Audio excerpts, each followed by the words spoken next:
बिस्मिल्लाहिर्रहमानिर्रहीम अस्सलामुअलैकुम। आज हम जल्दी से छोटा सा एक टॉपिक डिस्कस कर लेते हैं, पीपीसी का ही है वो, ठीक है। डिसऑनेस्टली इशूइंग आ चेक, ठीक है। ये 489F बहुत ही कॉमन है, ठीक है। और इसकी FIR वगैरह जो हैं वो बहुत ही ज़्यादा कॉमन है ये सेक्शन। तो ये कॉग्निजेबल ऑफेंस है और नॉन बेलेबल है और लेकिन कंपाउंडेबल है, ठीक है। इसकी FIR होती है और ये बहुत ही कॉमन है। रेलेवेंट लॉ है section 489F of the Pakistan penal code और dishonestly issuing a cheque under section 489F। Whoever dishonestly issues a check, ठीक है। इसकी डेफिनेशन है कि पहले तो वो डिसऑनेस्टली है, ठीक है। डिसऑनेस्टली की डेफिनेशन हम लोगों ने सेक्शन 24 में पढ़ ली थी कि आई थिंक रॉन्गफुल लॉस पहुंचाने की नीयत से, ठीक है। Whoever does anything with the intention of causing wrongful gain to one person or wrongful loss to another person is said to do that thing dishonestly, ठीक है। ये हम लोगों ने ऑलरेडी इन डिटेल डेफिनेशंस पढ़ ली हुई हैं। तो डिसऑनेस्टली, ठीक है, सबसे पहले हो गया डिसऑनेस्टली। फिर इशू द चेक, ठीक है। चेक इशू करता है towards repayment of a loan और फुलफिलमेंट ऑफ एन ऑब्लिगेशन। अब यहाँ पर दो मकसद हैं, ये याद रखना है। या तो वो रीपेमेंट ऑफ लोन के लिए, ठीक है, किसी कर्ज की अदायगी के लिए, वापस अदायगी के लिए, या फिर फुलफिलमेंट ऑफ एन ऑब्लिगेशन, कोई ऑब्लिगेशन फुलफिल करने के लिए, ठीक है, कोई ड्यूटी फुलफिल करने के लिए वो इशू करता है। इन दो मकासद के लिए वो इशू करता है चेक, लेकिन डिसऑनेस्टली इशू करता है। अब क्या हुआ है, वो चेक जो है डिसऑनर हो जाता है ऑन प्रेजेंटेशन, ठीक है, which is dishonoured on presentation. जैसे ही वो प्रेजेंट करते हैं जाके वो डिसऑनर हो जाता है। अनलेस, अब यहाँ पर है कि एक्सेप्शन आ जाती है कि इस तरह वो जो है ये सेक्शन जो है वो एप्लीकेबल नहीं होगा। अनलेस कैसे, he can establish for which the burden of proof shall rest on him, यानी कि वो डिसऑनरिंग अगर इस पर्पज़ के लिए, इन दो मकासद के लिए इशू किया था उसने चेक, ठीक है, रीपेमेंट ऑफ अ लोन या फुलफिलमेंट ऑफ एन ऑब्लिगेशन के लिए, और वो डिसऑनर हो जाता है तो वो FIR हो सकती है। लेकिन क्या है कि अगर वो ये इस्टेब्लिश कर दे कि जिस पे कि वो बर्डन ऑफ प्रूफ जो है वो उस शख्स पे होगा, ठीक है, वो उसको प्रूफ करना पड़ेगा, एविडेंस पे जो है वो इस्टेब्लिश होगा ये कि shall rest on him that he had make arrangements with his bank to ensure that the cheque would be honoured, कि उसने ये अरेंजमेंट्स की थी बैंक के साथ और बैंक को ये बैंक के साथ ये इंश्योर किया था कि चेक जो है वो ऑनर्ड किया जाएगा, चेक की पेमेंट हो जाएगी, ठीक है।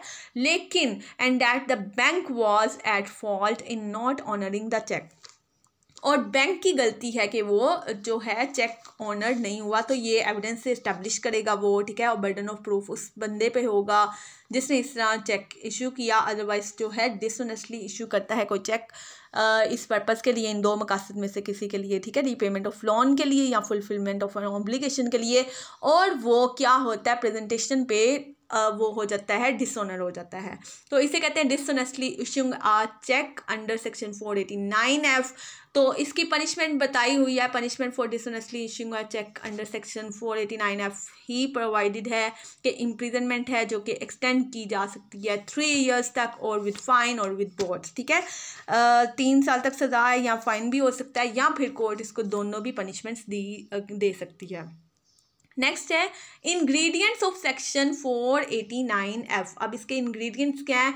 The ingredients must be fulfilled. ये PLJ 2016 लाहौर 928 डबल बेंच की, ठीक है, इसकी जजमेंट है एक, और इसमें यहाँ पर लिखा हुआ है कि इंग्रेडिएंट्स इस सेक्शन के मस्ट बी फुलफिल्ड। सारे इंग्रेडिएंट्स जो हैं वो फुलफिल होने चाहिए। पहला क्या है कि इशू होना चाहिए, इशुएंस ऑफ चेक होना चाहिए, और वो डिसऑनेस्टली इशू होनी चाहिए, ठीक है। Such issuance was with dishonest intention, वो इशुएंस डिसऑनेस्ट इंटेंशन के साथ हुई है।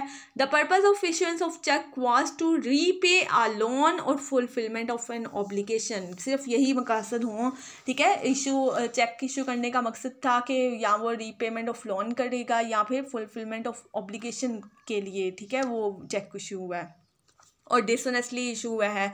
और फिर लास्ट इसका इंग्रेडिएंट है कि on presentation the cheque was dishonoured, और वो प्रेजेंटेशन पे चेक जो है वो डिसऑनर हो गया है, तो इस पे 489F जो है वो लागू हो जाती है। अच्छा, ये नॉन बेलेबल ऑफेंस है, ठीक है, कॉग्निजेबल है, लेकिन इसमें PLG 2016 CRC क्रिमिनल कोड, ठीक है, लाहौर 720 में ये भी लिखा हुआ है कि इसमें प्री अरेस्ट बेल जो है वो कंफर्म कर दी गई थी इस जो है वो 489F में। उसमें ये लिखा था कि in absence of any exceptional circumstances grant of bail to an accused is a right and refusal is an exception, कि बेल देना जो है वो राइट है, ठीक है, एक्यूज को, लेकिन जो है वो रिफ्यूज़ल जो है वो एक्सेप्शन है। यहाँ पर आपको पता है कि वो जो नॉन बेलेबल ऑफेंस हों और वो प्रोहिबिटरी क्लॉज में फॉल करें तो वहाँ पर ज़रा जो है बेल का वो एज राइट नहीं है, ठीक है, और बेल वहाँ पर स्ट्रिक्ट रूल हैं। अदरवाइज़ जो है नॉन बेलेबल ऑफेंस में भी बेल प्रोवाइड की जा सकती है, जैसे कि यहाँ पर सेक्शन 489F की बात करें तो 3 इयर्स की, क्योंकि उसमें पनिशमेंट थी 3 इयर्स तक।